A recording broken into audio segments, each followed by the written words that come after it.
So this is part of the low carbon energy planning project, and we're going to be really digging into some key questions. Just a little bit of background on who we are. The Clean Air Partnership, a charitable environmental organization. Our really main modus operandi is work with municipalities and their partners to really increase the ambition and implementation of their climate actions, and really trying to scale up actions as much as we can, and ensure that each municipality is learning from each other's efforts. The reason for the need for the low carbon energy planning project is really we want to advance low carbon energy systems within particularly new developments. We know that the best time to address the energy systems within buildings is at the time of construction. We know that for sure. But we also want to kind of advance. Okay, if we're going to be moving fossil fuels out of new developments, because we recognize that any new fossil fuel infrastructure going into new developments has a very high risk of being a stranded asset. And also, once it gets in there, we've just lost a 15-year opportunity to reduce its GHG emissions. But if we're not fossil fuels into new developments, then what? And we also want to kind of test out. There's still this kind of perception that fossil fuel infrastructure and energy systems are cheaper than other low carbon energy systems. We want to really test out that. Are they?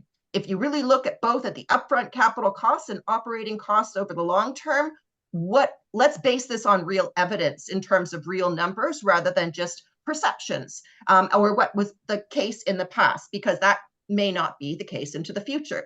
And if there is still some challenges in terms of leveling the playing field in terms of economics associated with business as usual fossil fuel systems and low carbon energy systems, then what are the factors that are affecting the business case, and what can we do about it? So that's one of the goals associated with it.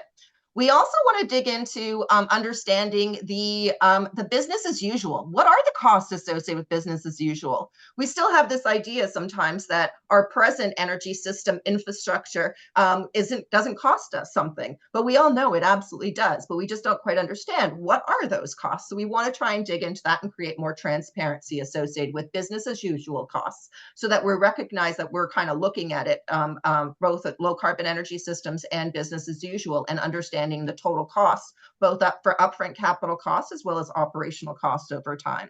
We also want to dig into some right-of-way questions. We know that there's some challenges on accessing right-of-way. At present, municipalities are forced by the Ontario Energy Board to give free access to the right-of-way to Enbridge. Even though there's cost associated with access to the right-of-way, municipalities are not allowed to charge Enbridge for access to the right-of-way.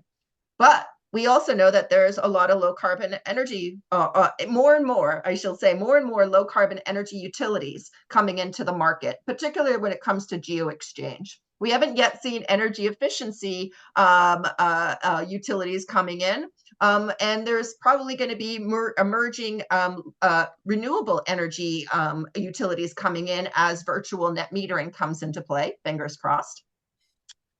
But we also wanted to kind of understand what are the right-of-way issues that municipalities want to see addressed? How do we level the playing field? And what value does streamlining access to the right-of-way make to the low-carbon business case? The archetypes we're going to be looking into is geo-exchange at the building scale and across right-of-way. So we know that the business case is really quite strong for geo-exchange at the high-rise market in terms of the archetype. But if there is sharing of energy assets across a high rise and a mid rise, does that help the mid rise make the business case for a geo exchange system? We also want to look at it at the neighborhood scale. That just means that it's not just about two buildings sharing, but this is going to be advanced at the neighborhood scale. We want to look at waste heat district. We know that if there's waste heat opportunities, that's going to be the cheapest opportunity for meeting the energy needs. We want to look at geo-exchange at the building scale. So particularly, let's say for mid-rise and low-rise, what does that look like? How does that compare to the neighborhood scale in terms of costs and costs associated with it? We also want to look at what kind of, what's the options with regards to higher performing building envelopes towards passive house, relying on electrification, on renewables and storage, in particular on the low rise, because we know that's going to be an issue, and lower density as well. And other low carbon archetypes that we need to kind of dig in as we want to but those are the top ones. If you think that there's some gaps in our archetypes that we definitely should be digging into, please do share that. And then just in terms of the outputs of this project, it's going to be a summary of the case studies associated with the low carbon new developments. We're going to be interviewing the developers and municipalities where these low carbon energy projects have occurred already and what enabled those to happen. Or what kind of issues or how they work with the developing community and the factors that really make or break a yes or no for developers. We want to share the business case methodology that is being developed so that there's transparency on the inputs and the variables that really have an impact on the price, and the business as usual scenario as well. And then we're also going to be kind of looking in the streamline access to the right of way. What difference does that make to the business case? Do sharing of energy assets help to make the business case for low carbon energy systems and different archetypes? And can they support each other? These are questions we have that we're going to be trying to dig into. All of this will kind of be culminating in business cases that get shared across the network. So they're going to be public business cases.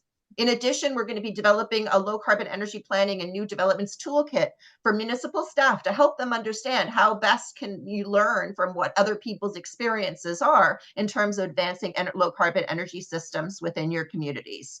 And there's going to be a training program that's attached to that. These are the interviews we're going to be having with low carbon energy developments. We're asking that if you do see that there's other gaps in terms of other developments, low carbon energy developments, then your community that you think would be good for us to interview, please do let us know.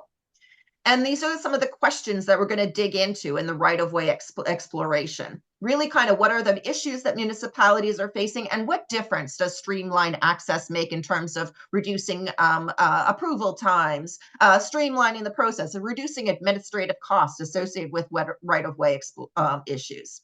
Some of the developments that we're going to be doing the business case, I just wanted to give you guys a high level input on this one. One of them is going to be on Caledon, Argo Developments, going to be looking at kind of low rise to mid rise archetypes. Brampton, Country Homes is in the Heritage Heights neighborhood. They're looking at low rise residential and mid rise, and they're looking at a solar PV is what they're kind of looking at, solar PV across the neighborhood scale is what they're looking for. We're also still working to try and figure out another developer in Brampton who we will be working with on Heritage Heights. We want to try and explore how do different developers work together with regards to low energy planning, and would there be possibilities of partnerships within low carbon energy system planning between different developers? Have no idea if that would work or if it's even something that's viable. We want to try and explore into that.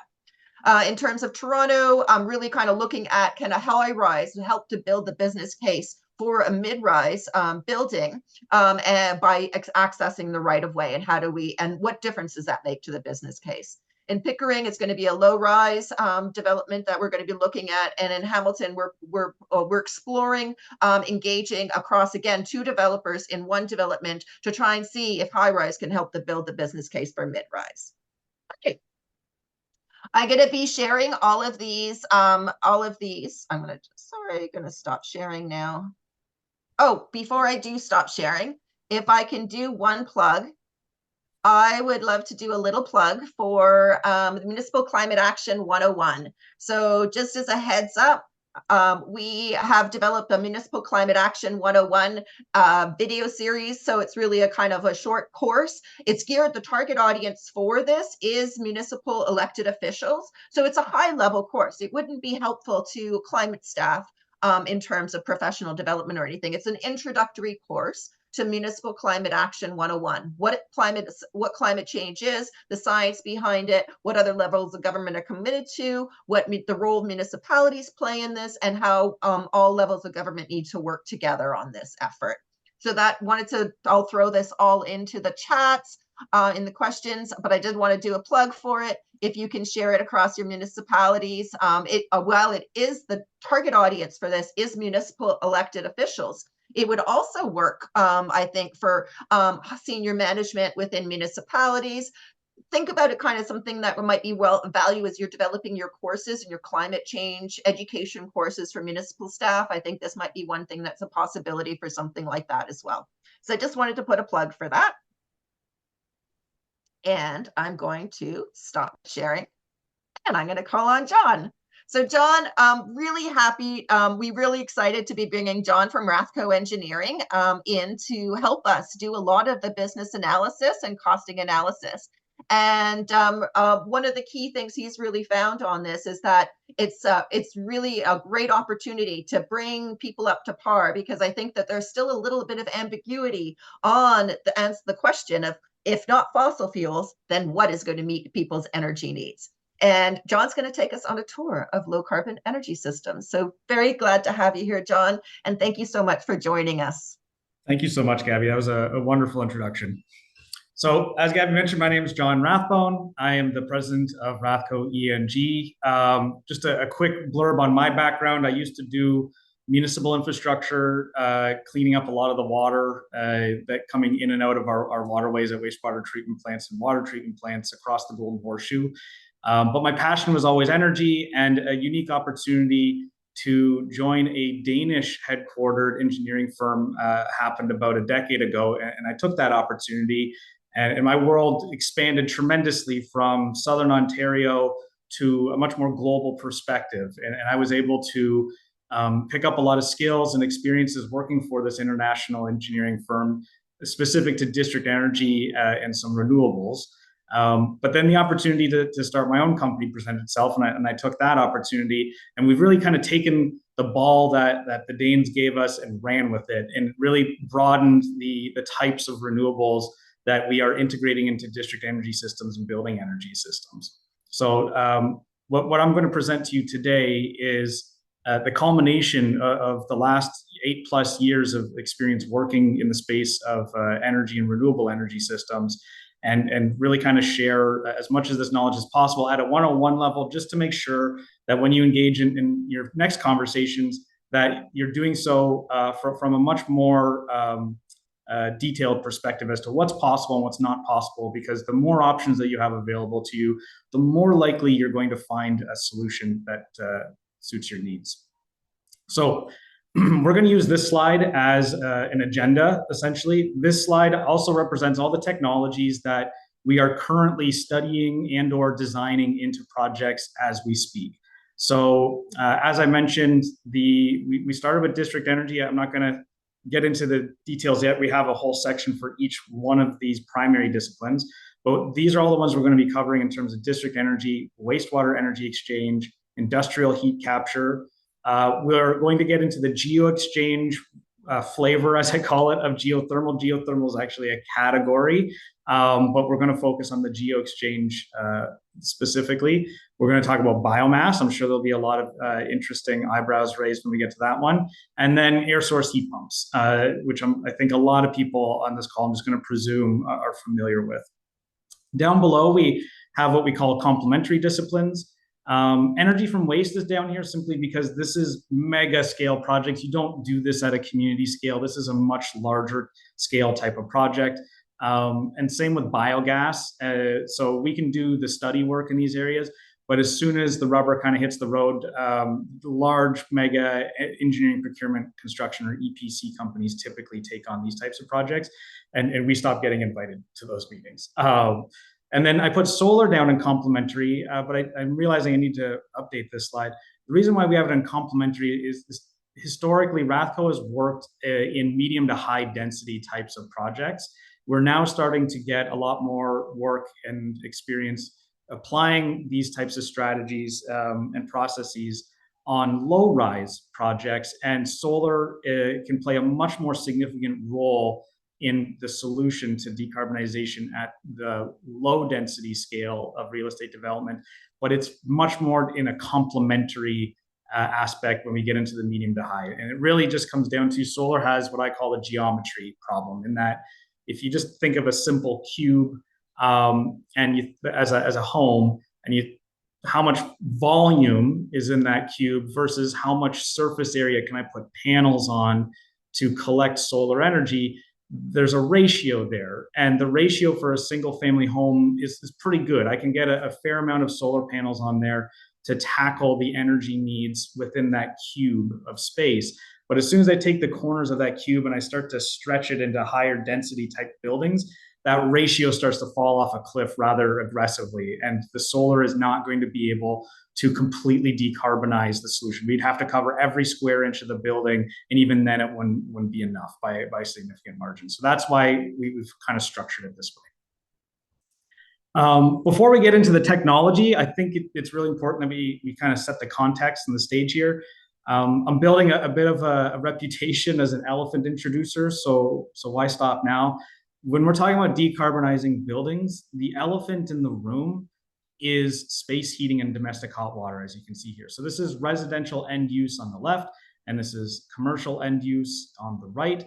But you can see it's quite obvious that when it comes to space heating and water heating, the vast majority of the GHGs coming out of our buildings are there. And you'll notice that the smaller ones are much more electrically focused types of loads. So appliances and lighting and space cooling. And although we absolutely have to decarbonize our grid, and this is something that hopefully, isn't something that's going to happen, you're going to get a much better return on your time investment in terms of trying to get the carbon out of your building if you focus on the thermal aspects as opposed to the electrical aspects. It is the massive elephant in the room. I know we're going to be talking about technologies here, but I think it's really important for everyone to understand that we're all human beings, and human beings are complicated. And so the way I try and explain feasibility to a new client of ours is feasibility has three major layers to it.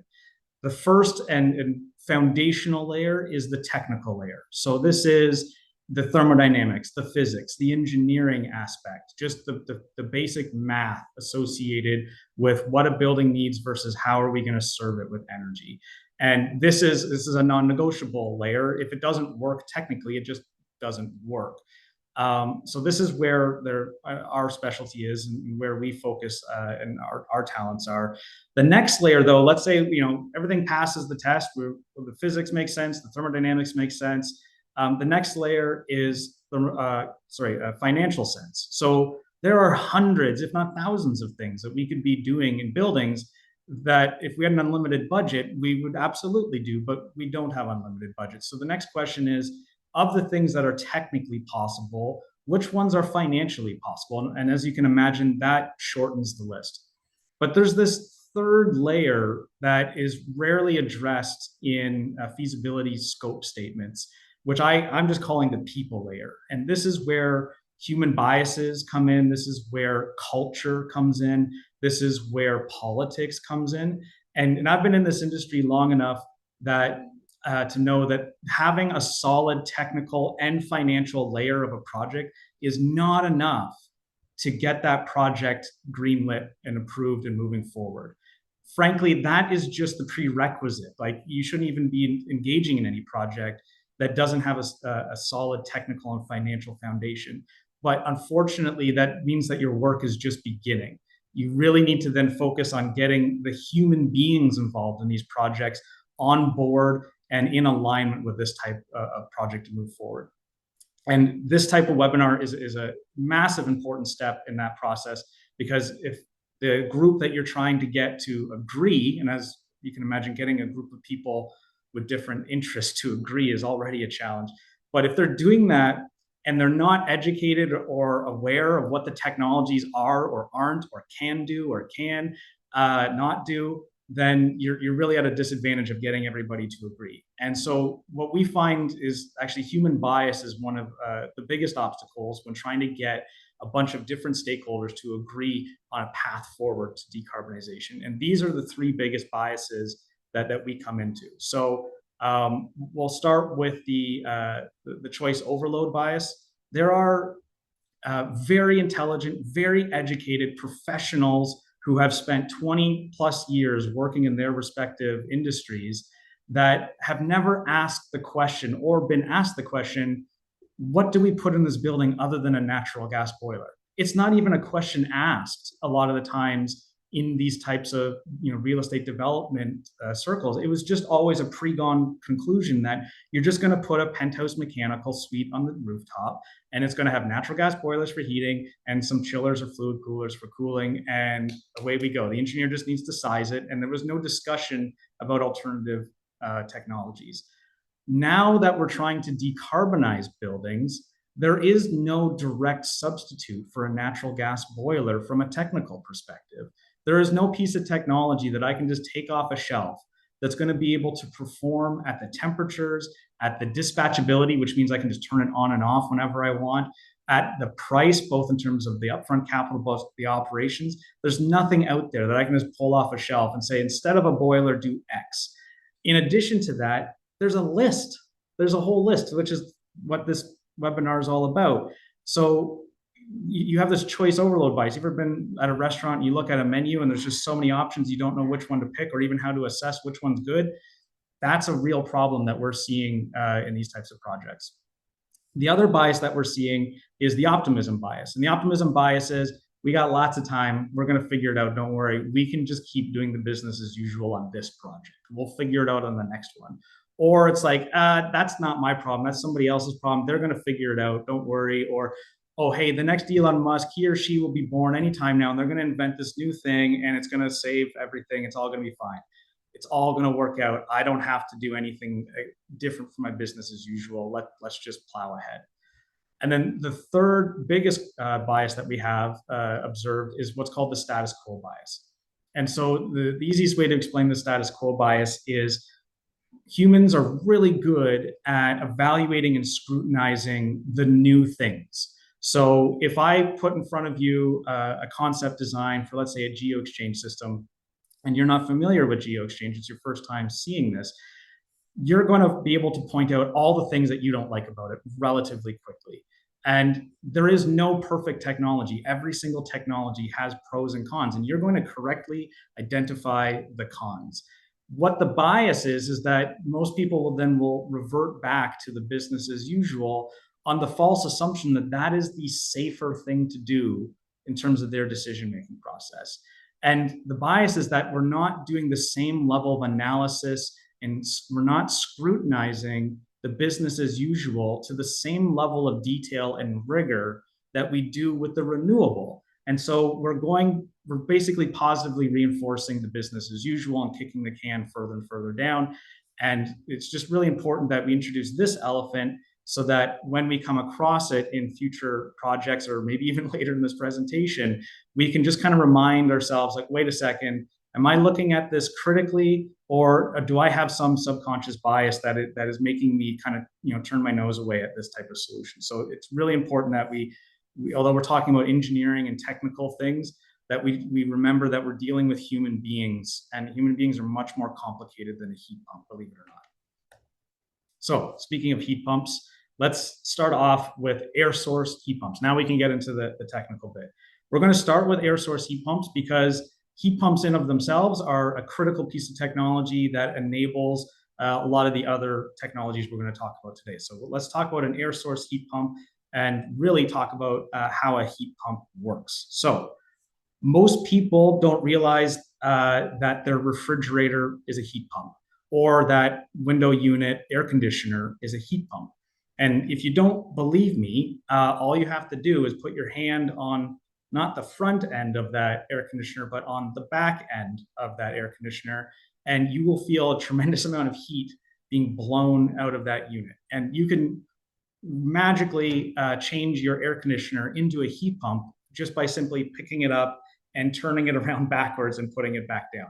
And that is, so what the heat pump really is something in thermodynamics called the refrigeration cycle. And don't worry, we're not going to go down the thermodynamics rabbit hole, but I just want you to understand at a fundamental level that an air conditioner and heat pump are really the same piece of technology.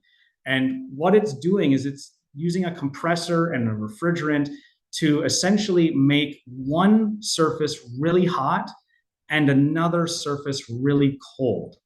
So just quick thermodynamics second law lesson here. Just think of heat like a waterfall. it can only flow down. And so when we're talking about heat, what I mean is heat can only transfer or move from a hotter surface or object to a colder one. You can't, the heat won't flow from a colder object to a hotter one. It's a one directional type of relationship. And so when a heat pump creates a really hot surface and a really cold surface, what it's doing is the cold surface is then able to absorb heat from things that are warmer than it around it. So in this case, it's air. So that cold surface you put outside your house, and the cold surface is absorbing the heat from the air. And then it travels through the heat pump. It gets boosted up by the compressor into a really hot surface. And then let's say in a single family home with a forced air system, then you're blowing air over that hot surface, and the air is colder than the hot surface. So the heat then moves from now your hot surface to the air.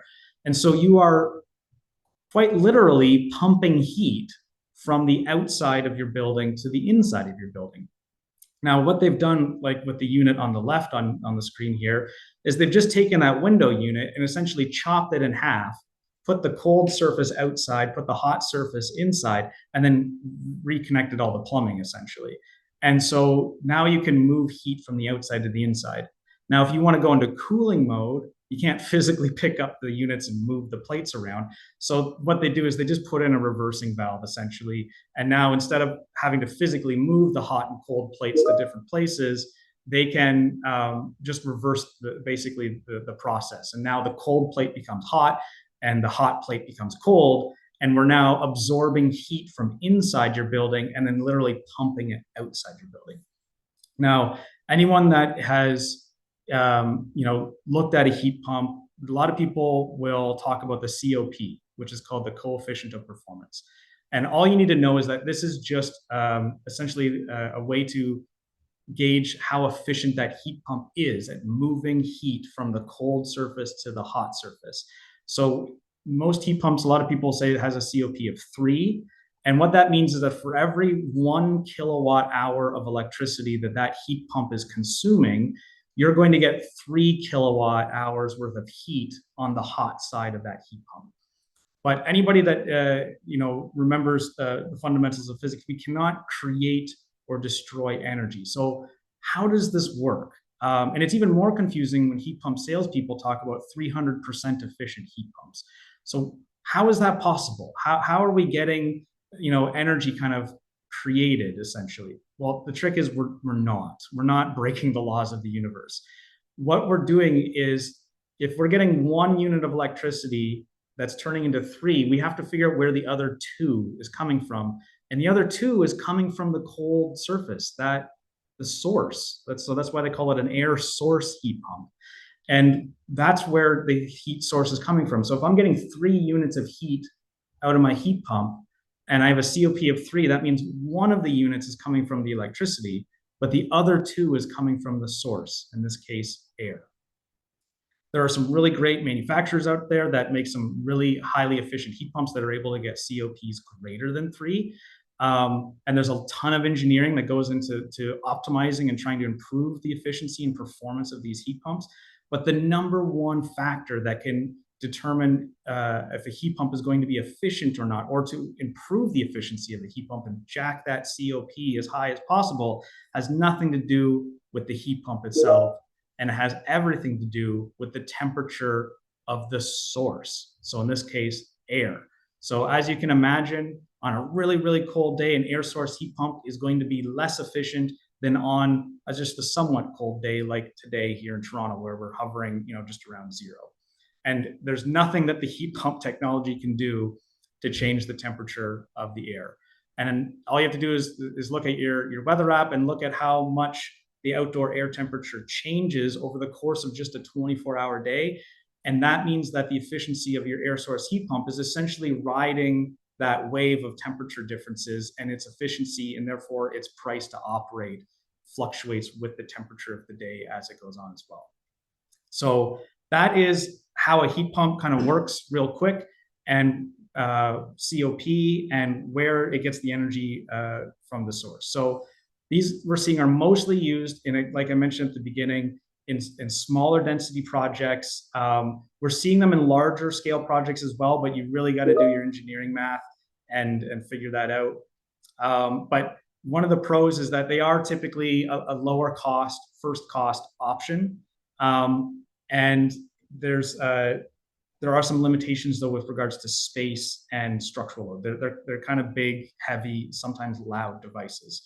And then, as I mentioned, the cold weather operation is highly influenced by in terms of how efficient that heat pump is.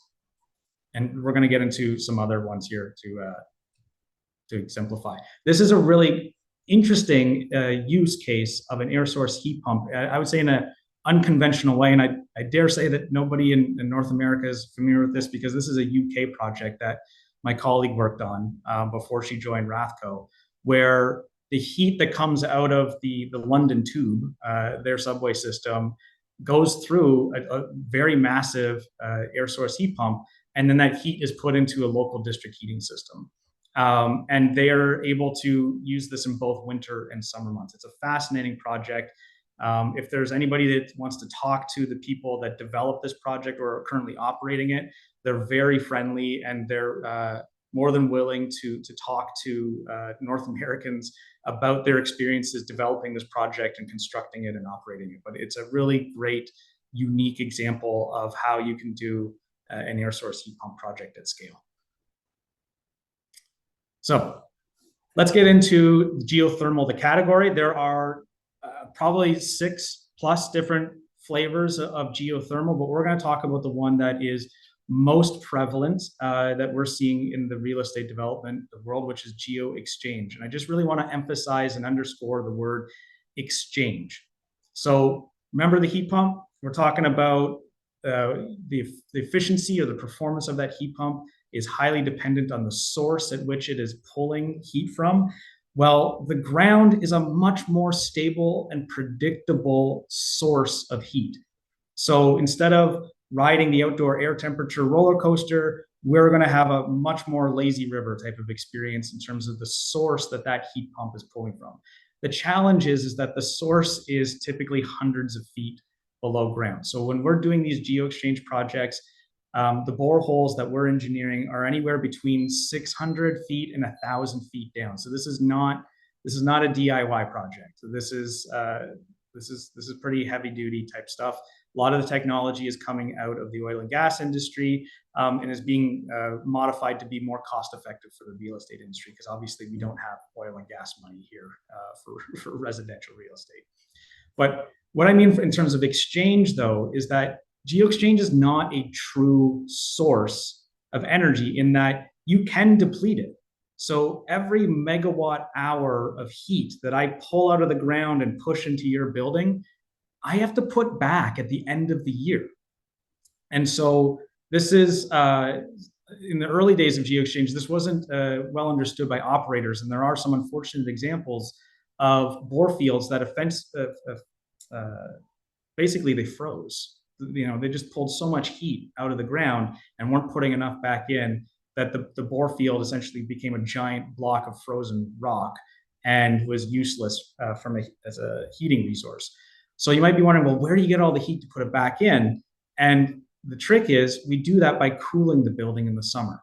So I'm going to say something that sounds a little bit annoying, but there's no such thing as cooling from like an engineering thermodynamics perspective. I know it sounds super annoying, apologize, but it is the truth. And so what I mean by that is what we experience as cooling is really just heat leaving our body. And so when we're cooling a building, all we're doing is just moving heat from the building to out of the building. And we just experience that as cooling. But from an engineering perspective, we're just simply moving heat either towards you or away from you. And we experience that as heating and cooling. So in a geo-exchange system, you need heat in the winter. We're going to take that heat out of the ground. Again, we're going to put a cold plate touching the water coming from the ground to absorb that heat, push it into a hot plate inside your building, and then we're going to simply reverse that process in the summer. So we're going to take all that heat that your building is absorbing from the sun and the people inside of it, and we're going to absorb that in a cold plate in your building, and then we're going to upgrade that and pump that into a hot plate that then deposits that heat beneath your building in a massive geo-exchange bore field system. So that's geo-exchange kind of one-on-one right there. There are other versions of geo-exchange. I think some people might be familiar with horizontal systems. These similar principles, similar idea.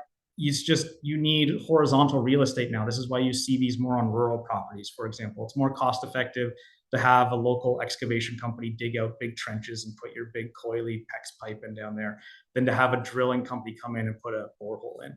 But when we're dealing with more dense urban environments, we do not have fields to put horizontal loops in. And we also, the big difference is when we're doing vertical geosystems, we don't want dirt. In the geo industry, we call that overburden. Overburden is a pain in our butt. We do not want overburden. We want rock. And so that comes down to some of the pros and cons here. And the con that I'm talking about here is that this is a site-dependent resource.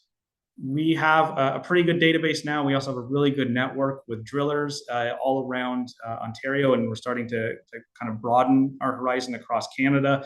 But to try and understand what locations have good geology and which ones have more challenging geology so that we can assess the cost essentially associated with drilling a geo asset out. Another massive con, as you can imagine, this is not cheap to install. But this is a much more efficient use of the heat pump technology. We're going to have way better COPs, more consistent COPs, more predictable COPs. And so you really now need to look at that second layer, which is the business model, the financial feasibility of these types of systems in order to determine, a yes or a no. So here's a great example. This is a 145 borehole project at 850 feet. And this is out in Etobicoke. So, and I think we're up to over 30 projects of this type to date now. So in various states of study, design, and construction, almost exclusively here in Ontario. Ontario has pretty good geology for this. So, and what we're finding across all of our feasibility studies that we've done over the last 5-6 years is that a real majority of them, GeoExchange is the best performing in terms of a levelized cost of energy analysis. So that brings us to another source that we can use heat pumps with, which is wastewater energy exchange. And I know what you're all thinking, poop, I get it. There is that there, and I know it's uncomfortable to think about it. It's also warm, but that is not the majority of the flow going through the sewer pipes beneath our streets. It's shower water, it's dishwasher water, it's laundry water. This is a lot of domestic hot water that is just going into the drain relatively quickly. Think about when you're in the shower, how long it takes a drop of water to go from your head to your toes. A couple seconds, 5 seconds. Well, you paid for that water from the municipality, but you also paid to upgrade that water from sub 10 Celsius up to 65 plus Celsius. And you used it for about 5 seconds. So wastewater energy exchange systems are a really great opportunity to capture a lot of that domestic hot water energy that you've already bought and paid for and put it back into the system.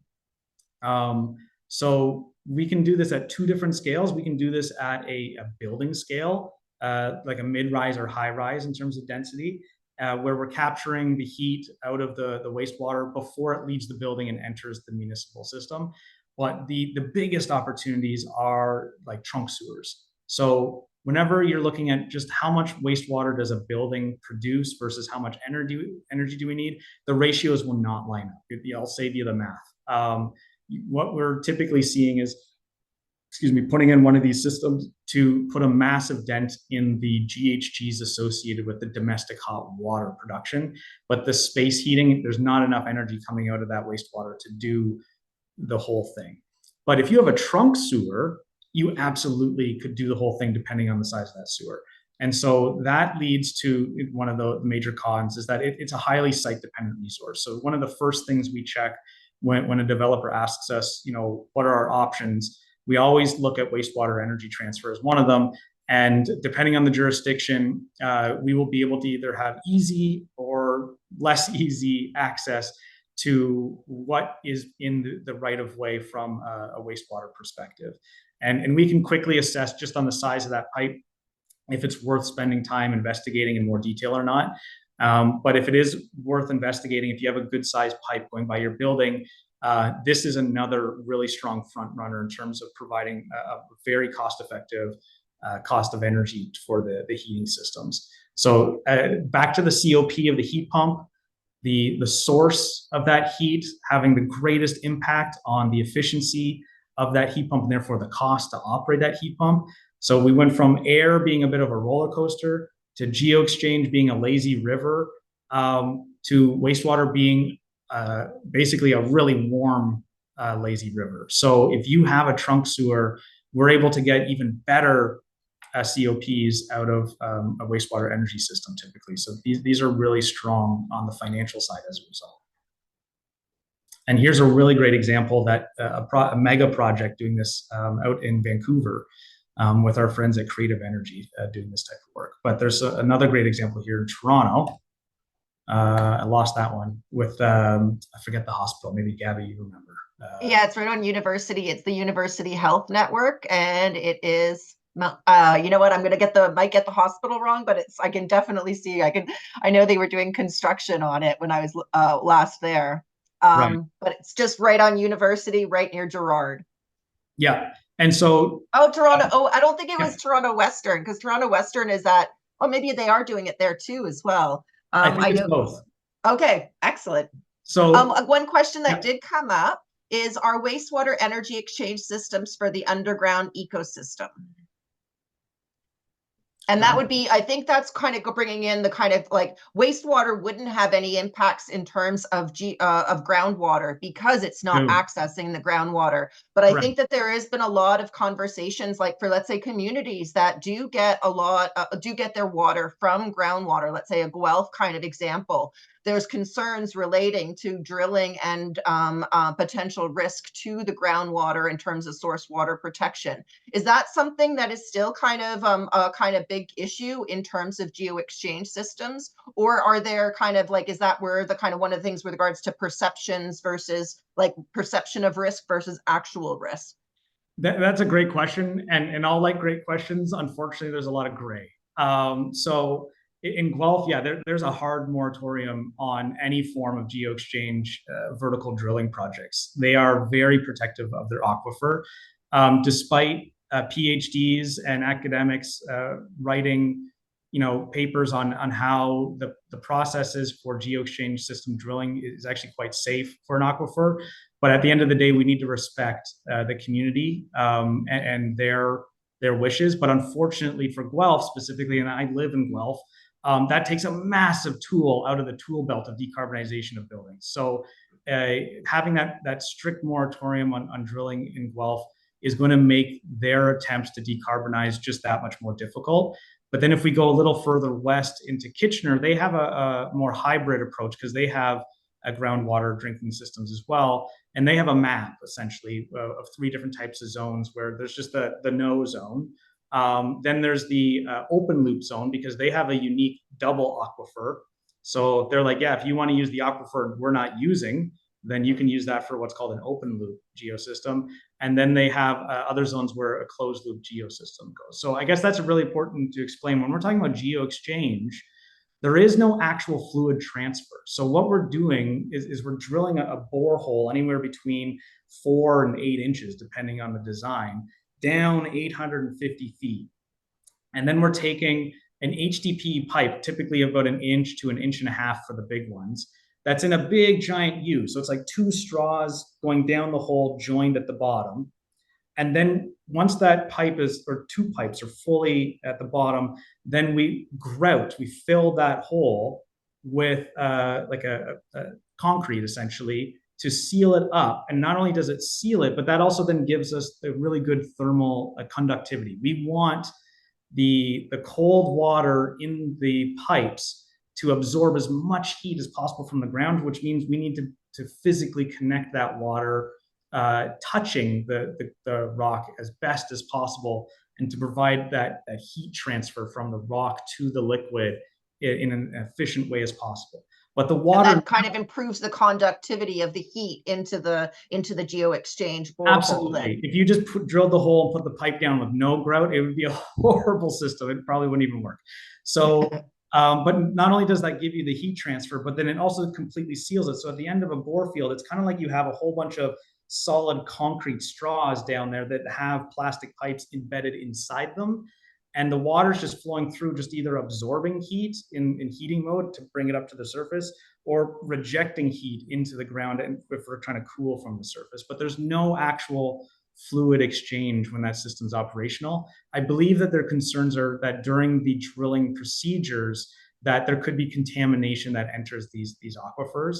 Right. And I think that's the gray area. There's debate, but at the end of the day, it's their backyard, and if they say no, then we have to figure out alternative solutions. Yeah. And I should mention as well that I know that the Ontario Geothermal Association is working on a primer related to kind of the leading science and evidence on source water protection and geo-exchange systems. Absolutely. And that should be coming out shortly as well. And that goes One back other... to sorry, yeah, go ahead. Go ahead. No, okay. You go ahead. That goes back to the bias slide, right? We just want to make sure that decisions are being made off of, sound knowledge and facts, and not misunderstood, passionate human opinions, essentially, because we're all passionate, we're all flawed in various ways, but things are getting a little bit too important, a little bit too critical to let those important things, get pulled off the track. Yeah, for sure. And then out of curiosity, for wastewater exchange systems, so I can totally understand for how it works in the winter time when rather than taking from -10, you're getting the warmer temperatures from the waste heat. How does that work in summer and kind of in comparison, like for helping with the cooling needs? Great question. So we can use the wastewater for cooling as well. And compared to an air source heat pump, if it's like a scorcher out there, it's like 28. That wastewater is still going to be lower than that. So we're going to get a better COP, a better transfer. We do all of this modeling though. Whenever we do like a feasibility study, we do it down to an hourly level so that we can capture that granularity of performance across 24 hours a day, 365 a year, essentially. If we're rounding to the closest month, we're either leaving a lot of opportunities on the table, or we might be exposing the project to unnecessary risks in terms of over-assuming performance. So we really go down to that granular level of an hour. Oh, that's real, yeah. And then another question, are horizontal loop geo-exchange systems also vulnerable to heat source depletion as mentioned in the vertical systems? Absolutely. So now the closer to the surface you are, the more likely you are to get some natural regeneration because the solar is going to warm up and there will be some of that. But I wouldn't design a system on that, let's just say. You're going to want to design it to be balanced and use that natural regeneration as a bit of a safety factor, essentially. But if you undersize, let's say, a horizontal loop and you're just pulling so much heat out of that thing, it just can't keep up, yeah, you'll turn it into a big horizontal popsicle, essentially. Perfect. Thank you. One more question that came up. Thoughts on heat recovery from ice rink refrigeration plants and then dumping that into a geo-exchange loop as supplemental heat in winter? That is the perfect segue. I couldn't have asked for better. Okay. So that is the category that we call industrial heat capture. I know, like, maybe we've got to rephrase that because I think people think industry, but maybe it's just waste heat capture. And as I mentioned before, there's no such thing as cooling. So whenever you see cooling, I don't know, you drive by the 407 or the 401, you see those massive like warehouse refrigeration storage facilities. I just see those as heat sources. That's the way my brain is wired now. Because what they're doing is they're pulling the heat out. Right. But because they're thinking at a building scale and their building they want cold, they see that heat as a waste, as a nuisance. Like, we need to get rid of this stuff. And so they just blow it out the cooling towers. Data centers, the same thing times 10. Like, they're producing copious amounts of heat through the data processing. And they're just like, man, this heat is like killing the efficiency of our chips. We need to get rid of this stuff. And as a decarbonization person, I'm just like, that's gold. Like, don't throw that out in the air. So that is an industrial waste heat capture, essentially. So that's where data centers, cooling, real industry. We'll talk about a project example there, but the specific question about using waste heat from an ice rink in combination with a geofield, we're doing it. We're doing it out in Whitby as we speak, which is a really exciting project on the Whitby Sports Center. So this new massive, going to be beautiful facility, 2 rinks. I think it's got 3 or 4, basketball courts and a giant field house, massive swimming pool, community center rooms, the whole works. And that's just the building, the whole park. If you like pickleball, my goodness, lost count how many pickleball courts are going in that place. But they had a challenge of, we want this to be net zero. And we figured out the way to do that essentially was to take the heat coming out of that ice rink in combination with a bore field, heat recovery chillers, just let's say high efficiency heat pumps and some backup electric boilers. And that entire facility will be able to operate with 0 natural gas. There is 1 natural gas pipe going for the entire facility, and that's simply for the backup electrical generator, which is like a life safety factor. So that kind of goes into a different bucket. But in terms of the day-to-day operations, we were able to design that facility to be completely net zero by using that waste heat from the refrigeration or the ice making system in combination with a geosystem. So that's a really great example. And this was, as you mentioned, Gabby, at the beginning, it's a lot easier to do this stuff when we're dealing with sheets of paper or digital paper, essentially designing things. Retrofits are going to be much more challenging and expensive, obviously, but the heat is there at an ice rink. So if you can come up with a concept that is financeable, you basically have that free heat as a resource to decarbonize the other things that need heat. So yeah, these types of projects like district energy, and we'll get to district energy in a second, because typically where the heat is being produced, like a data center or a rink, is not always right beside the thing that needs heat.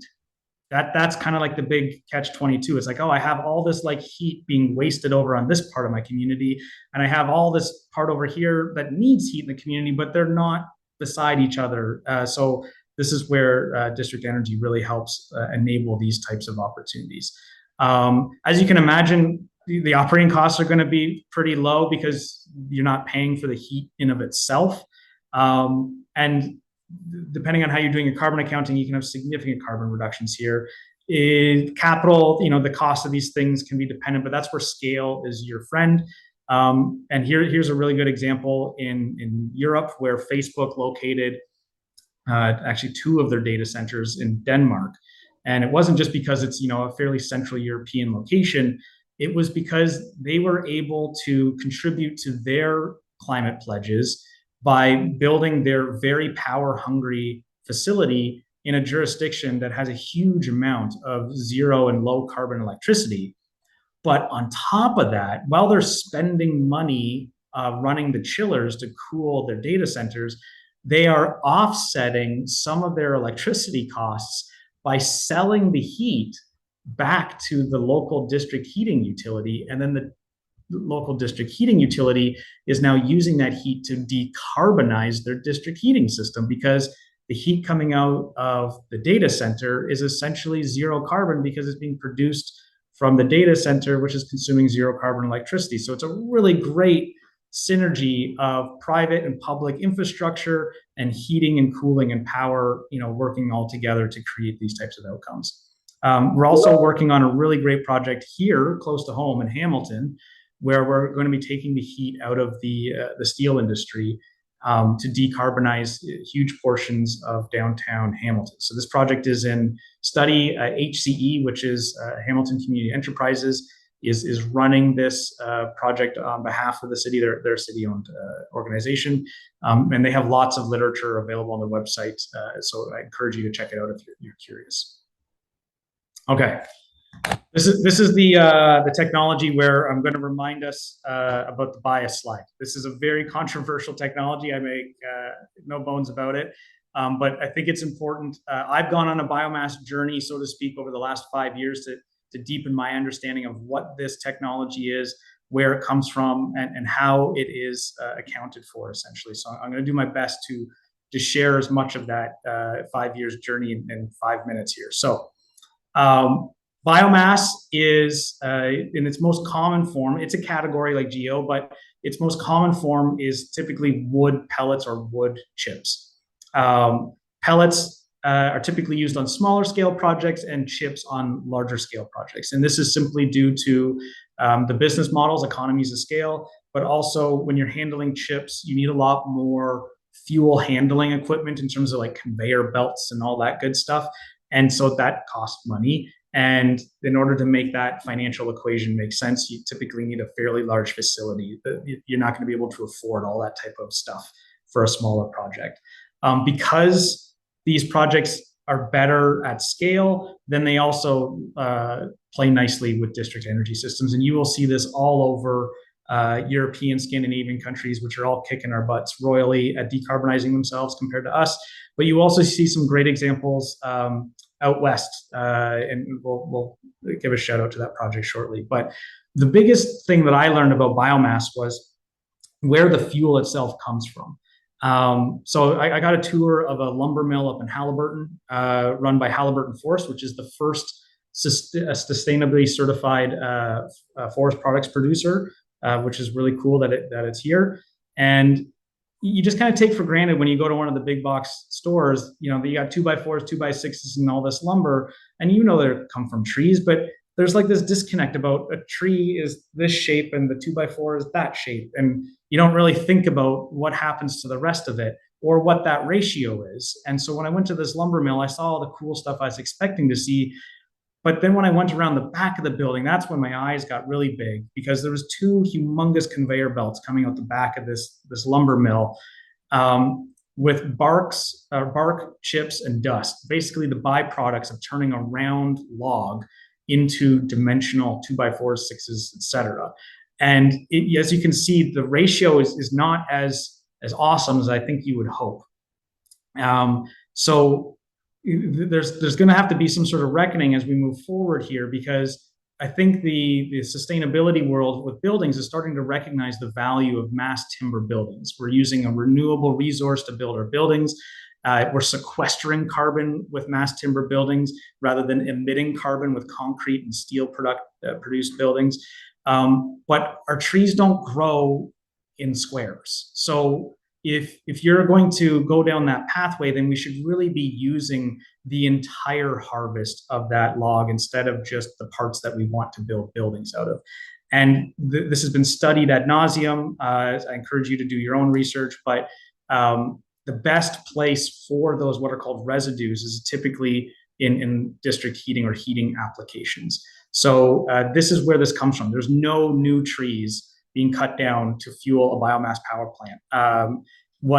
What's unfortunate is we used to have 15 lumber or pulp and paper mills here in Ontario. We're now down to, I think, 3. And what's happening is that the lumber demand hasn't slowed down. Housing is just increasing. And I won't divert into the housing crisis here, but we're only going to be building more homes. And as we start to decarbonize and start to understand embodied carbon, we're only going to be using more lumber to build those structures. And what we should really be doing is looking at it in a much more holistic way, essentially to utilize that biomass. So there's some great examples of this, like I said, overseas. But Simon Fraser University, operated by Corix Utilities out west, is a really great homegrown example of using that waste biomass coming out of these industries for decarbonization purposes. They have great efficiency. They're really unique in that you can do cogeneration with a biomass. Like, you cannot create power from a geo-exchange system or a wastewater energy exchange system, for example. But the temperatures that a biomass facility are able to produce are in the same ballpark as the other forms of power plants. So we can create steam and turn a turbine and generate electricity, and we can then take also the heat out. So we're getting a cogeneration aspect of this. But as you can imagine as well, we need some big space for this. So you're not going to be putting one of these in any sort of downtown environment. So there's, like I said at the beginning, there is no perfect technology out there. Every one of them has pros and cons, strengths and weaknesses.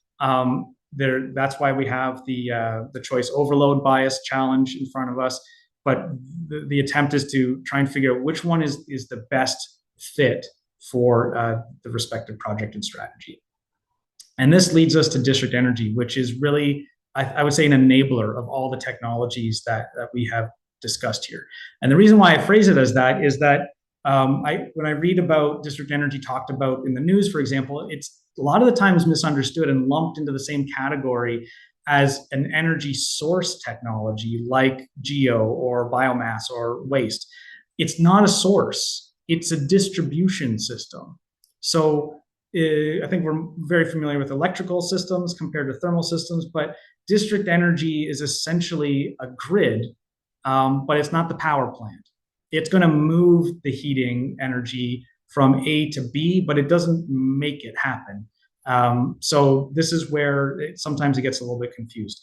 So this is just a really simple diagram of what a district energy system is. It's typically a large network, small depending if you're getting started, of buried pipes where we're sending, they have to come in pairs essentially. So we're going to send out hot water, and then that building is going to absorb that heat out of the hot water and return back cooler water to be reheated again at the central plant, and then just rinse repeat. This is essentially how a building heating system works. It's just we're taking it from the building and scaling it up to an entire neighborhood and entire cities in some examples. If we want to do heating and cooling, then we just double the system. So now we go from a 2-pipe system to a 4-pipe system. And you might hear them refer to that, for example, as this is a 2 or a 4-pipe system. District energy is much more common in North America than people realize. A lot of people think of it like, oh, this is like a European infrastructure. I've even had people call it, oh, that's Soviet heating systems. I thought that was a good one. But most of us who went to post-secondary education, our lecture halls were heated with this infrastructure, and nobody just knows or talks about it. So there's tons of district energy systems across Canada and the United States. We just do a really good or poor job of talking about them, to be honest. You might also hear district energy systems talked about in terms of generations, like, oh, this is a 1st gen or a 2nd gen or a 5th gen or something like that. And you might be like, what the heck does that mean? So this is the best kind of way to explain it. So 1st gen, as you can imagine, was the OG, the original of district energy.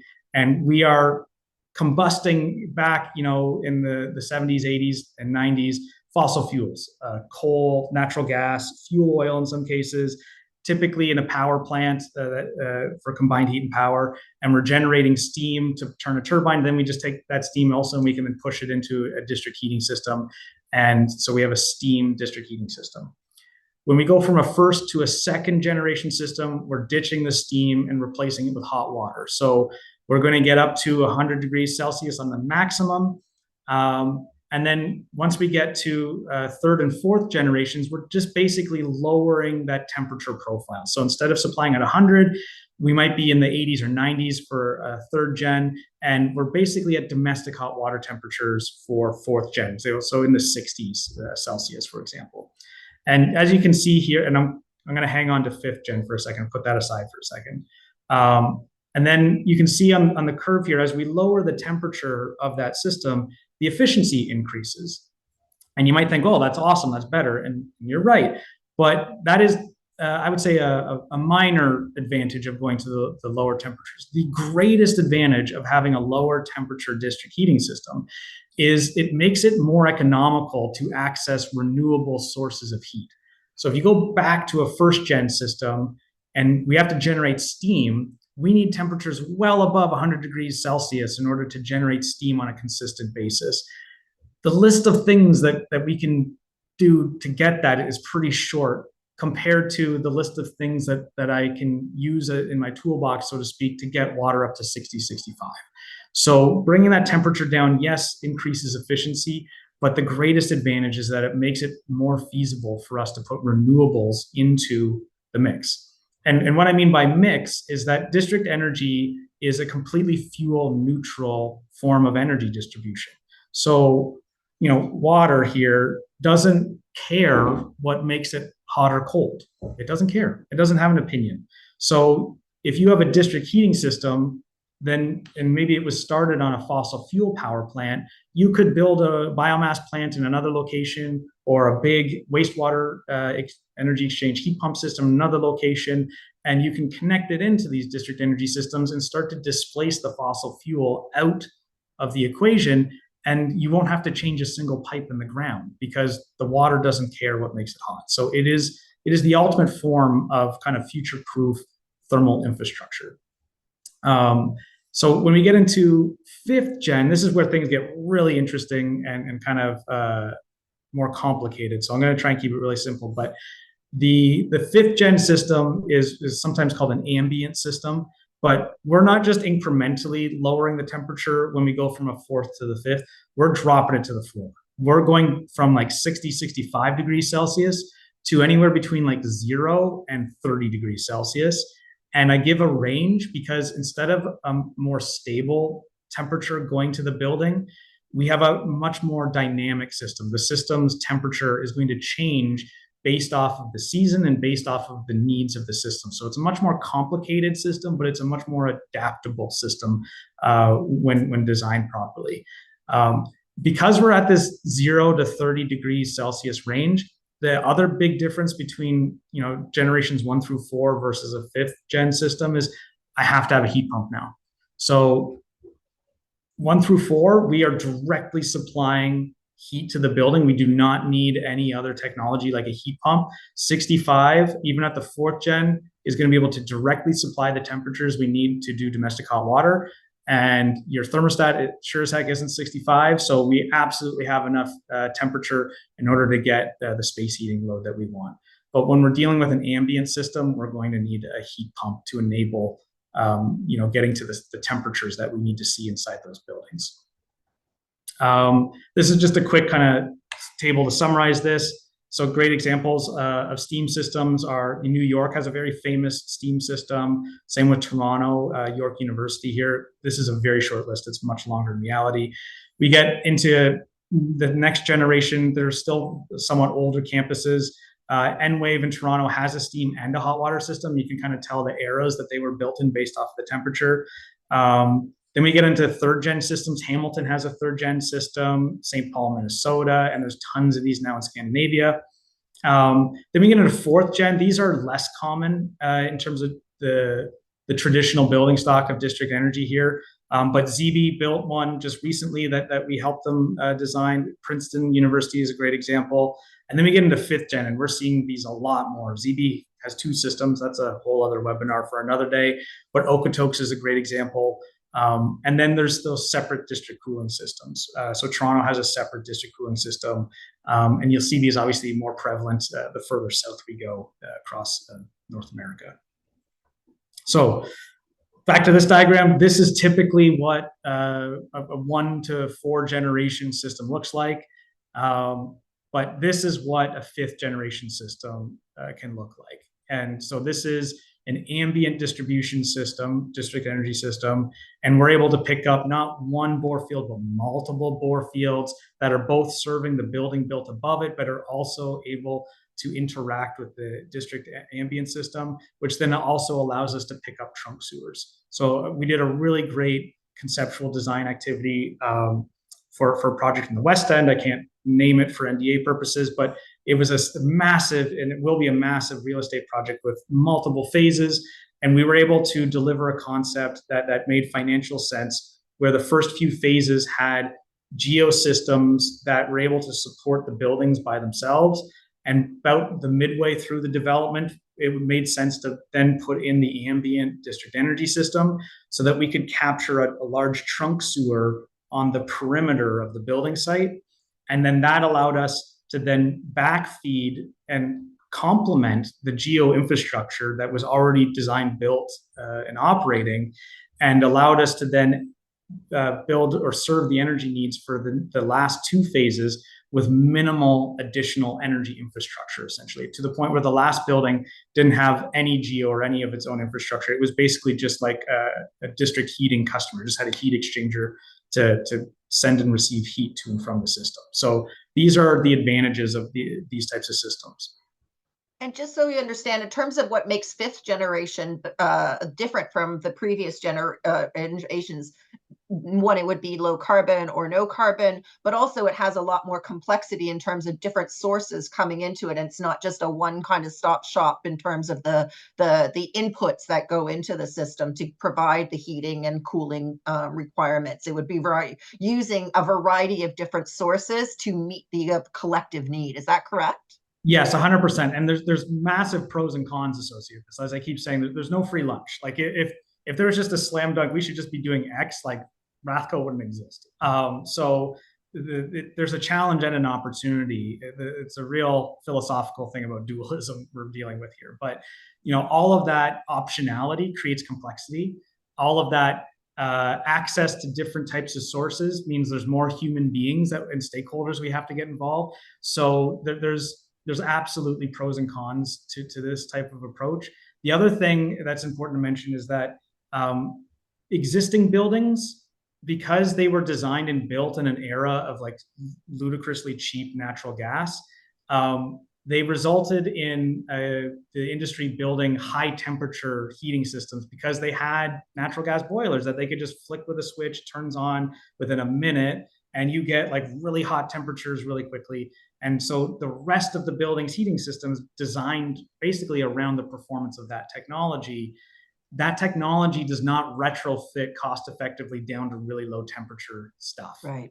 And so we're seeing the ambient go into a lot of new projects, but the retrofit market is just starting to take companies like mine seriously to look at like, what does this actually mean if we want to decarbonize it? And as you can imagine, it's a much greater challenge than doing it with a new construction. New construction, my personal opinion is, with the way things are going, I think it's going to be a stranded asset if you do anything that's not renewable. But retrofits is a whole other ballgame in terms of strategies to deliver cost-effective solutions. Perfect. Thank you. And then this is kind of like the wrap-up slide here. I know we covered a lot of stuff, apologies, but there is a lot of stuff. But this is just to inspire everybody. This goes my entire career. I've spent working in infrastructure, basically in buildings that don't require human beings to live in. They're buildings for equipment. And I always saw it as a missed opportunity for architects because, again, humans get in the way of a lot of things.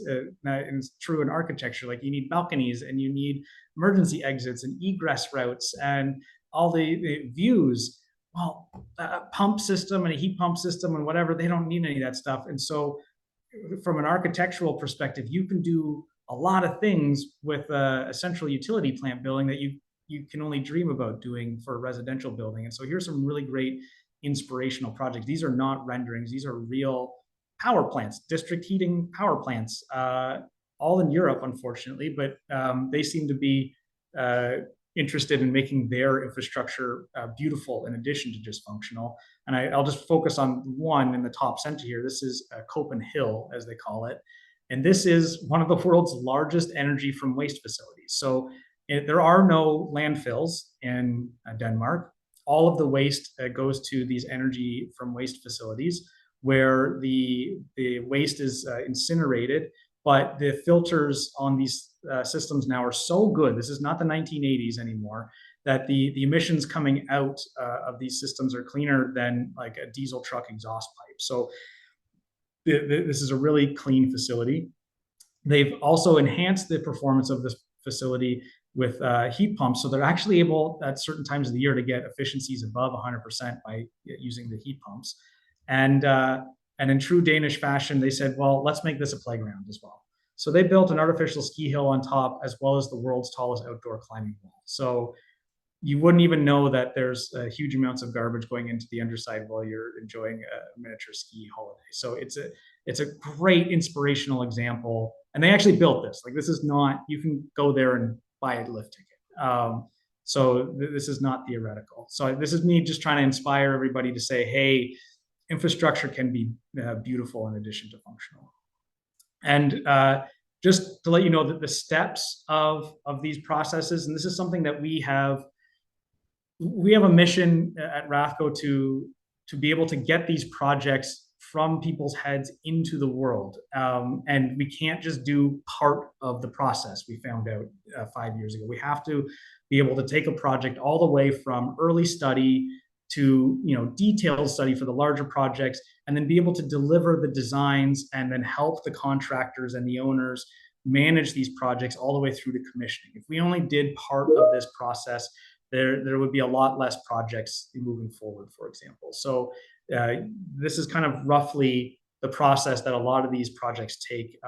Sometimes if there's a private energy utility involved, they'll take on some of these steps on behalf of the owner. But just to let everybody know, like, there are steps, there are processes, and we have the experience walking them all the way through, which allows us to then make the next one that much more efficient and better. So I'm trying to share as much of the lessons that we've learned as possible with regards to these technologies, so that hopefully everybody here now has a little bit more of an advantage in realizing the projects in their backyard, in their jurisdiction. So that's all the tech that we're currently seeing commercially deployed here in Canada with regards to renewable energy systems and decarbonizing buildings.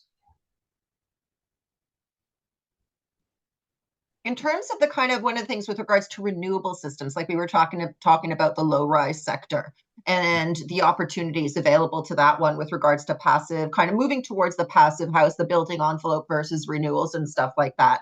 That is something that you were mentioning again, like that kind of does kind of lend itself better for the lower density, low-rise developments because of the challenge or the huge cost associated with the infrastructure for connected up district systems. Sure, I can talk about that. So when we do a study, we typically do what's called a levelized cost of energy analysis. So the levelized cost of energy is we will build out like an energy model.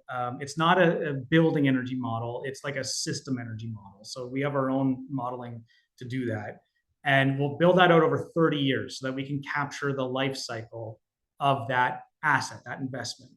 And then we'll also build out a cost model that reflects that same duration.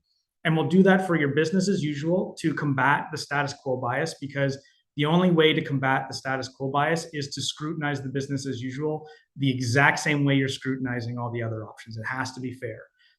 So we'll do that for the business as usual, and we'll do that for the renewable scenarios as well. And we take the total amount of dollars for each scenario and divide it by the total amount of megawatt hours that scenario needs in terms of energy. And it gives us a dollar per megawatt hour number that we can compare the business as usual against the other options.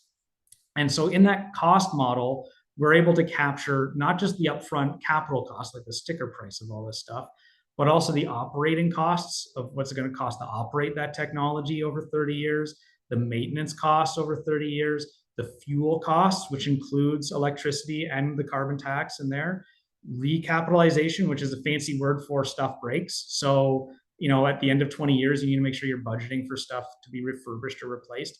And so that holistic cost model goes in, and we can now give the owner a way to take apples, peaches, pears, and plums and give them an apples to apples comparison. So the actual number in terms of the dollar per megawatt hour is not really what's important. What's important is what's the difference between the business as usual dollar per megawatt hour number versus all the other ones.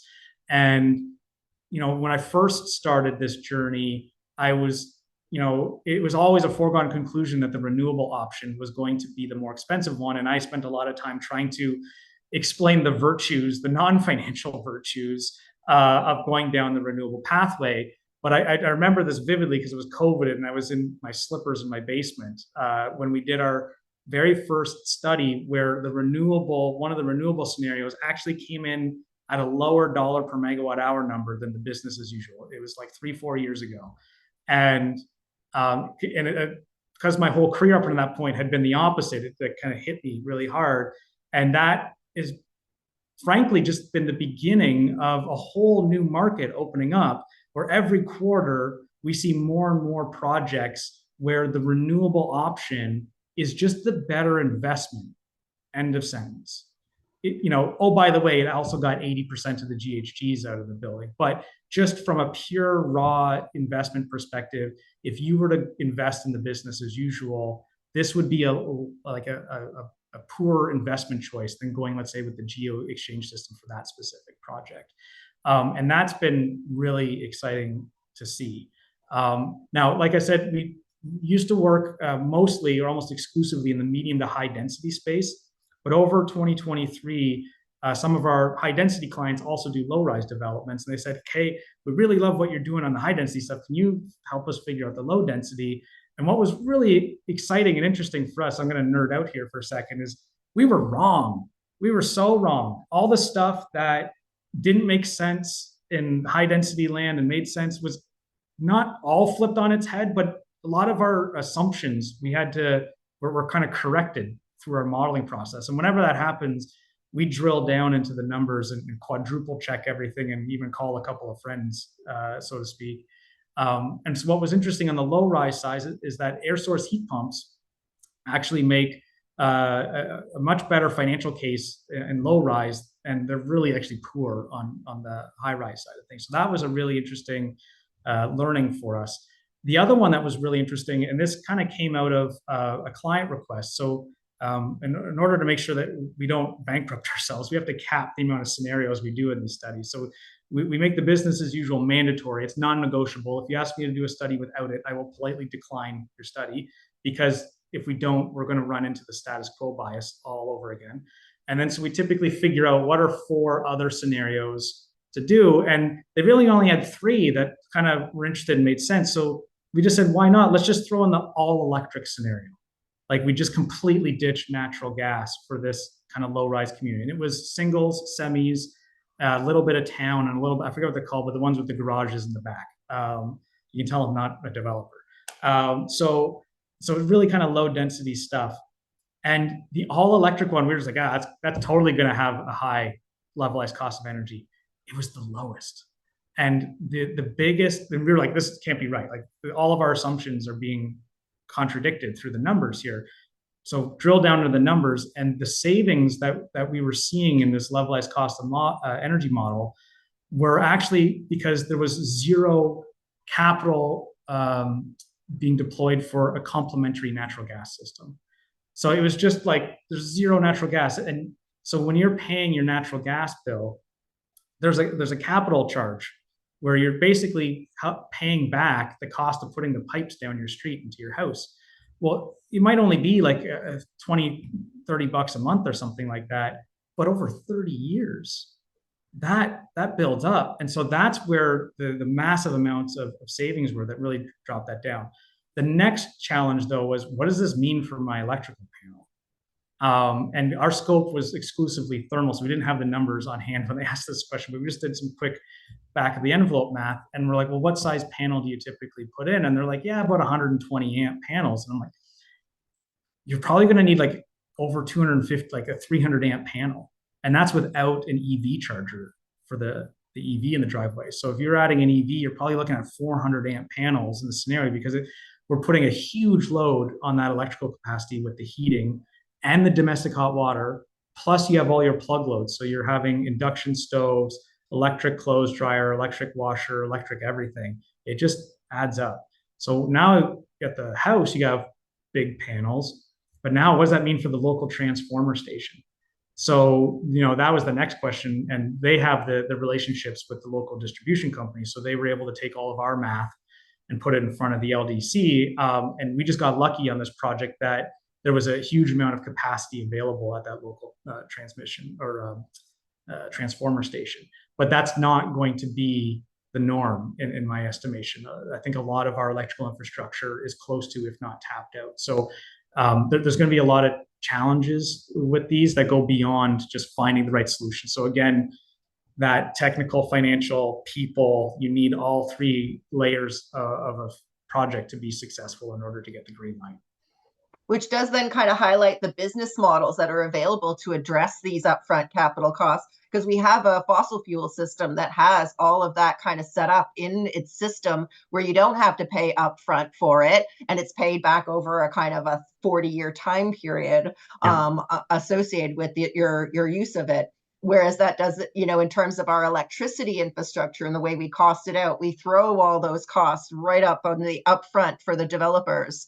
And especially if there's an investment needed, that is a pretty significant chunk of cash that needs to be done to enable electrification. Yes, and that's a really good point, Gab. Most people, and I didn't know this until a few years ago, but how these types of infrastructure are financed. So you're absolutely right. If you're building a new development and you need more electrical capacity, they make you pay up front.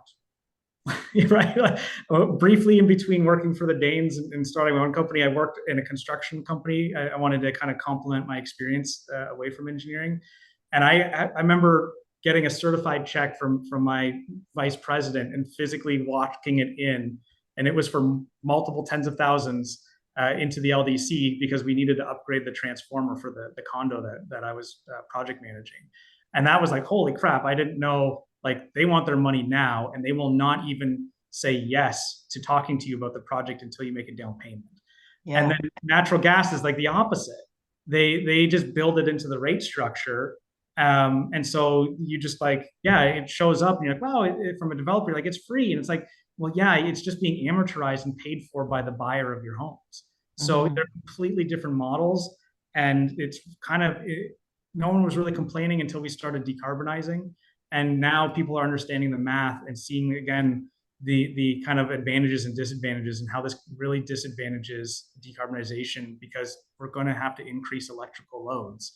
And if the amortization model is now shifting to a pay upfront model, that's going to really change the cost of developing real estate and the price of those homes. So it's behind closed door stuff, but I am the thermal guy, let's call it, on the Ontario Society of Professional Engineers Energy Task Force. That's a mouthful.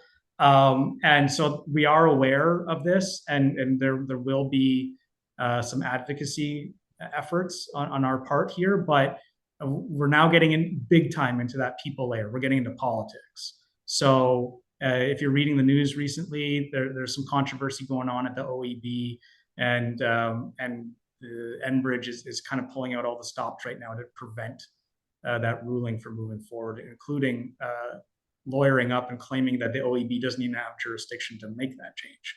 So stay tuned. I don't know what's going to happen, but this is a hot topic that is going to be a focus and in the news over the next few years for sure. And we are setting up for the Clean Air Council. There's an advocacy letter that is going out about that Ontario Energy Board ruling to remove the fossil fuel subsidy associated with upfront infrastructure for fossil fuels. And that the Minister of Energy said that they were going to override the OEB ruling. So there is a letter out there. I think the deadline for it is actually today, but if you need more time, we can kind of do that. Desi, if you could throw in that URL for where that Google Doc is for people to see the recommendations coming from the Municipal Clean Air Council Network, that would be great. But yeah, it's a definitely really important issue because, again, we assume, for some reason, we have assumed that the status quo system is free, and we all know that it is not. That's the thing. Like a lot of new clients, when we're doing these types of studies, you can see the gears turning, and these are smart, educated people. It's just you don't know what you don't know. And a lot of times we're the messenger with a couple bullet holes in us, so to speak, delivering these messages, right? But the costs are the costs. Like there's nothing that we can do to like the cost of the materials, the costs of the labor. These are the costs of the financing. These are the costs. So where things are being most creative, in my observation, is on the business models. So we're being really creative on the technology, but the business models are really starting to enable these technologies to be deployed, frankly. So what we're finding anecdotally, and I'm not a financial guru, so don't go to the bank on this, but is real estate developers, unless they're doing a long-term rental, it's a short-term business model. They're putting a lot of money into the project, and then they're expecting that money back with a return in a relatively short period of time. We're talking definitely sub 10 years. They're probably aiming for 5 or less, to be honest. Infrastructure doesn't do short term. The Enbridge infrastructure is typically financed on a 40-year business model. So when we're getting into this type of infrastructure, it doesn't make sense to put long payback spends into short payback business models. And this is where there's a really good collaboration between developers and thermal utilities, where the thermal utility has the long money, and then the developer has the short money. And so you can put the short opportunity with the short money and the long opportunity with the long money, and then you work out a utility deal in the middle. So it's basically what Enbridge is doing, but without fossil fuels, essentially. So it's really like there's a lot of opportunities on the business model. And you mentioned at the beginning of new emerging players. The market is expanding, and we do have some very good, reputable, long track record thermal utility companies in this market. But the market is growing so quickly that they're starting to only look at the cream at the top, because there's just so much in the cup that they can't drink the whole thing. So of course they're going to only take the best stuff off the top. But then what does that mean for all of, like, let's say, the really good but not best projects from a financial returns perspective? And that's creating a new market for other types of startup utilities that we're starting to meet, where they're like, okay, cool, like the biggies of the world, they'll take that stuff at the top, but we want all the medium scale projects that they're not interested in. And so there's going to be a lot of entrepreneurial movement and opportunity over the next 20 years. That is very exciting, and I look forward to it. In terms of some of the questions I wanted to kind of like, in terms of what would it look like from upgrading from a fourth generation district system to a fifth look like? What would that like? How does that play out? And are there examples of that, or is it like once you build your system, adjusting it and kind of upgrading it kind of poses such kind of specific challenges that you can't have like a broad kind of sweep on the solution? Yeah, I wouldn't even recommend, frankly, going from a fourth to a fifth, to be honest. The transition that we see with older district energy systems, let's say, is more to go from second down to third down to fourth. It is insanely cost prohibitive to go from a steam system to a hot water. And it would also be insanely cost prohibitive to go from a fourth gen to an ambient fifth gen. Mm-hmm. But what the journey of the utilities that are currently operating second gens that want to work their way down to fourth is that you can only move at the speed of your slowest customer. So if you have 100 buildings on your district heating system and only one of them needs 90 Celsius, but everybody else needs 70, you still have to supply the 90. Gotcha. So I still keep good relationships with some people overseas in Denmark and Sweden, and it's not publicly known because they don't want the public to know this, but they obviously were encouraging building owners, whenever they do a renewal project, to bring down the temperature requirement of their building heating system. If they're going to put the money into refurbished upgrade, then add that to the list. That's the time to do it. But as I mentioned, you can't lower the system temperature until every customer is able to take that lower temperature. And so they realized, like, ooh, like 96, 97% of the buildings on our system are ready to go down.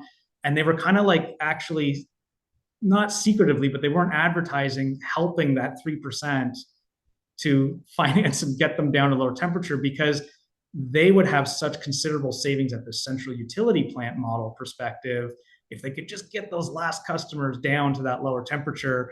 And they just were like, yeah, we're not interested. And they're like, fine, here, let us sweeten the pot. And then they could finally get them down to that temperature. So and what's required usually in those buildings to enable them to get down? Is that where the building envelope improvements and the heat loss is really, really critical to address?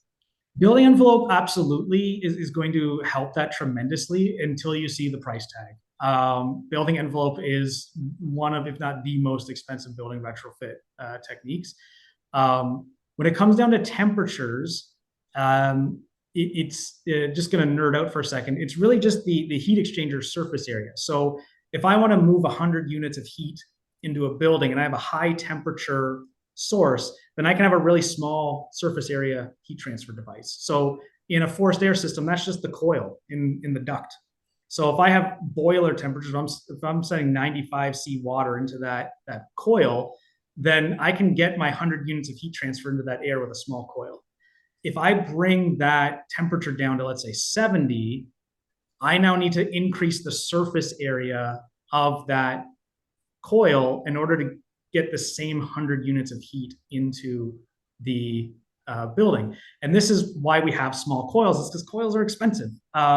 So they're like, oh, I got a high temperature boiler in the basement in the roof.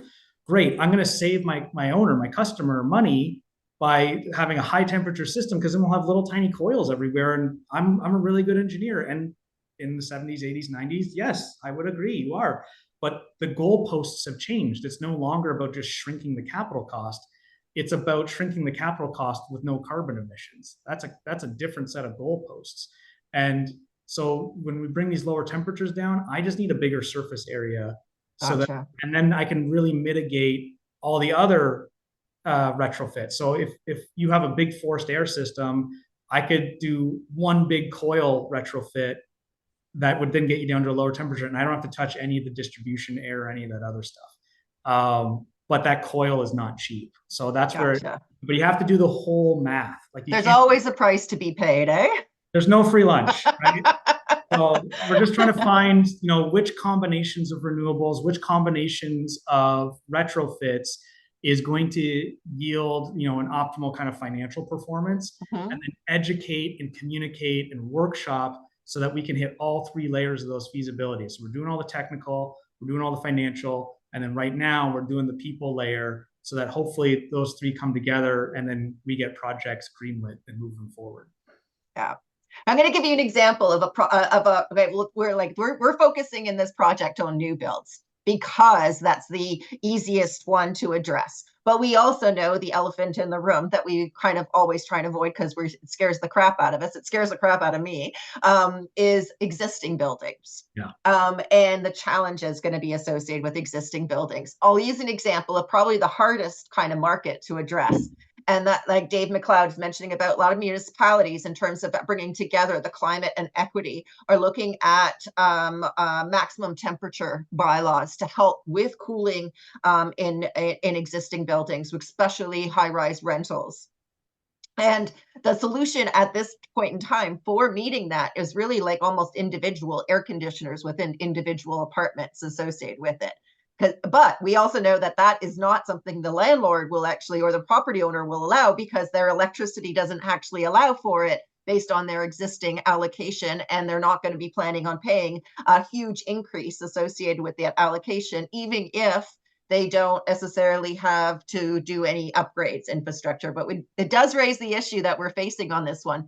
Anytime there is a penalization for the early adopter who does want to go electric, and needs infrastructure upgrades, the utility will allocate all of those costs associated with that infrastructure to the property or the customer that actually triggers that investment requirement, which we all know is not a very effective way. Like, we want to spread the pain across our rate base rather than allocating it just to one customer.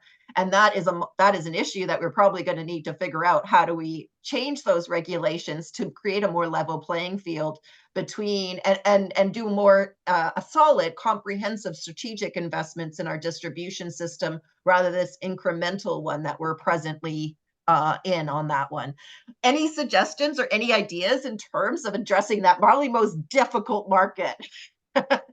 My personal opinion is we lack leadership at the highest levels, to be honest. But it's also what compounds that lack of leadership is the way that our government structures are kind of structured. And what I mean by that is the federal government currently is in tune with climate change and understanding the implications of this, and they're doing what they can with the tools that they have in terms of carbon tax, for example.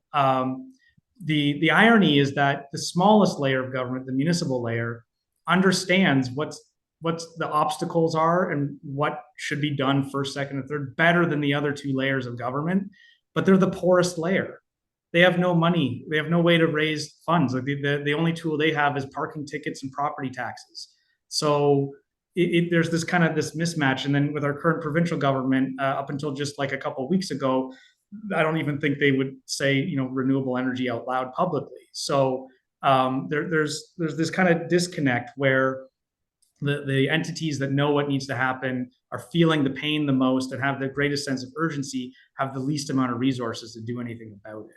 And that's where I'm going with the lack of leadership, because if we had leadership at the higher levels, they would be able to recognize that, and maybe we would have some more effective legislation coming through. But I think this right now is actually really important, because I network with some people at the Federation of Canadian Municipalities, and they like networking with me because they have funding programs, like for district energy studies, for example, that are undersubscribed.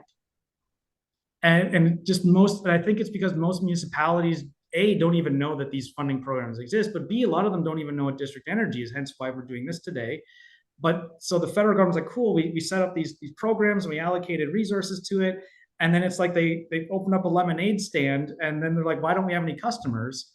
And it's like, well, nobody knows what your lemonade is, or where it's located, or why it's beneficial, or any of that kind of stuff. So there's these big gaps we're observing, essentially, where they're like, because then they get out and they're like, we funded it, but no one's using it. And it's like, so they will network with me and say, John, can you please funnel municipal clients in our direction? And we've done that as much as we possibly can. Like our Oakville and Hamilton projects, for example, these big studies are partially funded through FCM grants, but we were actually the one that connected them to it, because both of those entities didn't even know that these grant programs existed. Right.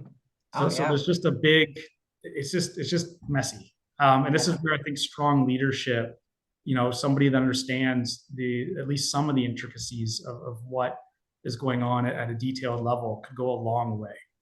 Yeah. And certainly our energy system thus far has had enormous amounts of silos. Like the Enbridges of the world are kind of only look at their system and don't literally kind of see how it integrates with others. Don't see the unlevel playing field between how we cost out fossil fuel infrastructure from how we cost out electricity infrastructure. The utilities got all the rulings coming from the Ontario Energy Board, which then again, I'm not saying that there wasn't good motivations for the system as it was set up. It was to keep checks and balances in the system, to make sure that the investments happening in the distribution system do not increase electricity prices beyond what the needs are. So there's a tendency from the Ontario Energy Board to really only kind of choose the applications that meet immediate needs, and not necessarily a comprehensive decarbonization approach associated with the distribution system. So the utilities aren't really able to do the electricity planning that they need to do to understand what decarbonization would put, what kind of pressure the decarbonization would place on the distribution system, and how they would actually, how much it would actually cost to create a state of readiness in their distribution system for that decarbonization. So there's a whole bunch of different kind of regulatory issues that we kind of need to do a lot more work. And this will be part of the project to kind of tease out. There's regulatory issues we know about. There's also regulatory issues we don't yet know about. And that is got to be dug out to try and dig into those kind of unlevel playing fields that are created. And I'm sure there's going to be new ones that we're going to be learning over course of time on this one. Of course.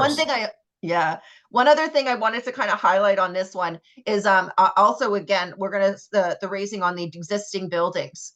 And based on your conversations that you mentioned on some kind of existing buildings finally kind of starting to explore what decarbonization means to them. One of the challenges, I think, is always like based on what they're going to allocate to a decarbonization cost versus what they allocate to a state of good repair costs. Like, let's just say, for example, on the building envelope stuff, we know that it'd be hard pressed to build a solid kind of short-term business case on building envelopes. But that is a really, like, should that really be considered part of the decarbonization role, like, responsibility, or should that be considered a state of good repair responsibility? In those conversations, have you found that kind of occurring? I don't have a large enough data set yet, because we have a lot of study data for new construction. We're just starting to build a data set for retrofit. But the most recent retrofit study we did, the payback for a building envelope was over 1,000 years. So that immediately, from a decarbonization perspective, that was like, oh, instantly off the table.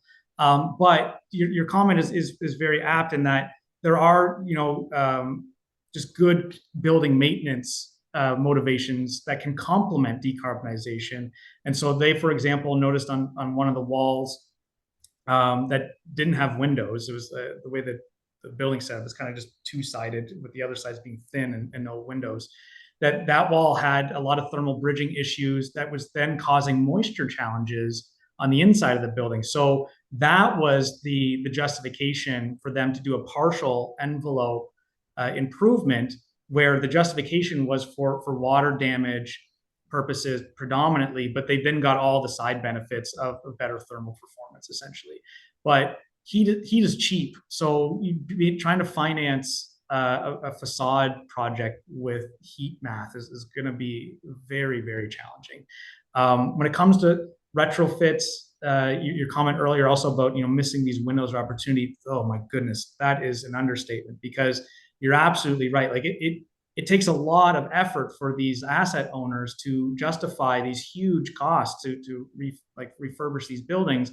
And that window, once they've decided what they want to do with that building, if it doesn't include at least a big decarbonization, if not a complete decarbonization, the next opportunity to discuss this from a realistic financial perspective without a huge amount of government support is at least 20 years down the road. So like those are those really sweet spot windows of opportunity when it's like, oh, we got this old building, it's got leaky this, faulty that, whatever. That is the time to say, okay, in addition to all these things that need repair and updating and replacing, how do we decarbonize this building? Because that window to do that again is going to be a 20+ year opportunity lost. Yeah, and then we all cry at that lost opportunity. Yeah. And so another thing is, like, I also go back to that status quo bias. I'm actually worried about the financial aspects of that type of missing that window, because we get clients asking us when we do these levelized cost of energy studies, especially with the way the federal politics is going right now, like, what happens if the carbon tax disappears, John? And can you do a sensitivity on? And we're like, sure.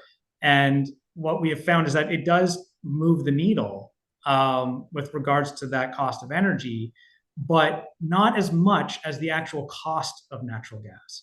So, so I can't predict what the price of natural gas is going to be like, but all I know is that every one of our projects that doesn't use natural gas or only uses a little bit of it doesn't really care what's going to happen to the price of natural gas anymore. That's got to feel pretty good. And so, whereas everyone else that's locked into natural gas in terms of their operating budgets, you're at the whim of whatever's going to happen at a global scale. And that's a real, if you're doing a risk register, that's going to be a biggie for me. And the carbon tax is only a fraction of that. It's just the cost of that fuel overall, which includes carbon tax, is actually quite sensitive to the overall cost of that energy system. And so, yeah, taking the tax on and off, sure, that's going to move things noticeably, like a little bit. But if that natural gas price goes up considerably, that's going to really move the needle on that type of stuff. But all of the projects we work on don't care anymore. That's great. Well, I want to thank you so much, John. Thank you so much. I'm really glad. Thank you for this. This was great. It was really great. I hope everybody kind of learned some new things on this as well. What I'm gonna just do another plug for it. We're gonna be sharing the recording of this and share the slides that John has created as well. One of the things we're going to be doing is asking you to see if you can schedule some sort of kind of lunch and learn or kind of meeting inside your municipalities. Because while we know that you guys are here today, we also know that there's a lot of people within your municipalities that you want to kind of bring this conversation and education opportunity to. And then this could be used as a way to kind of bring up their knowledge on what does low carbon energy systems look like, how are they, what are the components and what are the factors that really make or break an issue, break a business case with them, and what works, and the business systems that need to be. So there's a whole bunch of new kind of conversations in bringing increased energy planning knowledge and understanding to municipal staff, because we know that's something that's a bit of an issue in terms terms of your ability to engage across different departments within your municipality. So we're going to be asking you if you can do some sort of meeting with them, collate some of the questions that come from them, so we know what are the kind of questions that municipal staff are looking for, and then we're going to kind of have a part 2 where where John's going to do his best to try and address some of those questions, and then take the conversation to the next step. So there's always a continuous improvement in terms of our understanding on what does it take to get low carbon energy systems, in particular with new developments, because we know that's where the easiest kick at the can is at, but also over the long term into all buildings that we know need to retrofit. And then this also highlights the importance of moving beyond just the voluntary retrofit market or the incentivized retrofit market towards a more comprehensive and scaled up version, which is likely to need to include both climate labeling of buildings as well as building performance standards on existing buildings, which I know I've had some conversations across people and they're like, scary, how do we do that? But it's something that we're going to be starting digging into as well. All right. Thank you so much. Oh, and I should have mentioned, Jesse just also mentioned, we are in the process of hunting down webinars to share district energy systems that are coming in. There's also a new example of a new low carbon development that I learned about in Oakville that is doing individual boreholes at a low rise level. So we're going to be trying to bring that too, so you can see some of the good news taking place across our communities at present and how we can scale those efforts up and level the playing field between business as usual and low carbon energy systems. So thank you again, John. Thank you all of you for joining. I hope you have a great Friday, great weekend, and I will send out the recording for this webinar and the full version with all the questions and discussions, as well as just the presentation part, so that you can use that just to give you different time schedules that might meet your meeting needs. Thanks, everyone, and thank you again, John. Thank you so much. Take care. Thank you.